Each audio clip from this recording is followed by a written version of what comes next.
Hi guys, সবাই কেমন আছো? শুভ সন্ধ্যা। আজকে আমরা চিকেন স্টিক বানাবো। তো কিভাবে চিকেন স্টিক বানাবো সেটা তোমাদেরকে দেখাবো। এই যে চিকেনের পিস ছোট ছোট টুকরো করে আমরা নিয়ে নিয়েছি, তার মধ্যে একটু লবণ দিয়েছি, তার আগে থেকে দিয়ে নিয়েছি।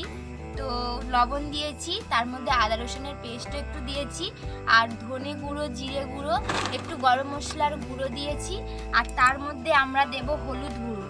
ঠিক আছে, পরিমাণ মতো হলুদ গুঁড়ো দেব, তারপর দেব লঙ্কার গুঁড়ো পরিমাণ মতন, যে যেমন ঝাল খাবে সেই হিসাবে আপনারা দেবেন। দিয়ে এটাকে আমি ভালো করে ম্যারিনেট করে নেব। এইভাবে আমরা ম্যারিনেট করে নেব।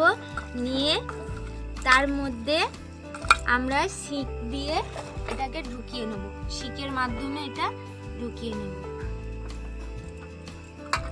এই যে এইভাবে করে নেব। তারপর তো উনানে আগুন জ্বালিয়ে দিয়েছি। তারপর আমরা এই যে দিয়ে দিলাম। এটা চিকেন স্টিক, এইভাবে আমরা বানাচ্ছি। প্রথমবার ট্রাই করলাম, তো আপনাদের সাথে শেয়ার করলাম।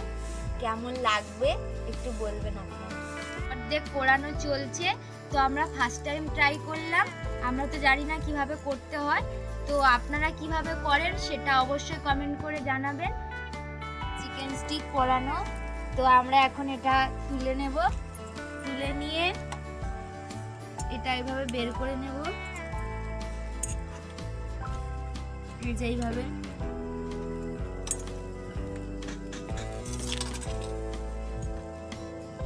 আর তার মধ্যে আমরা এটা দিয়ে খাওয়ার জন্য একটু ধনে পাতা, কাঁচা লঙ্কা, লেবু দিয়ে, নুন দিয়ে একটা আচার বানিয়ে নিয়েছি।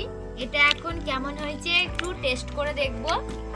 তো আমাদের ভিডিও যদি ভালো লেগে থাকে, লাইক, শেয়ার, কমেন্ট আর সাবস্ক্রাইব করতে একদম ভুলবেন না।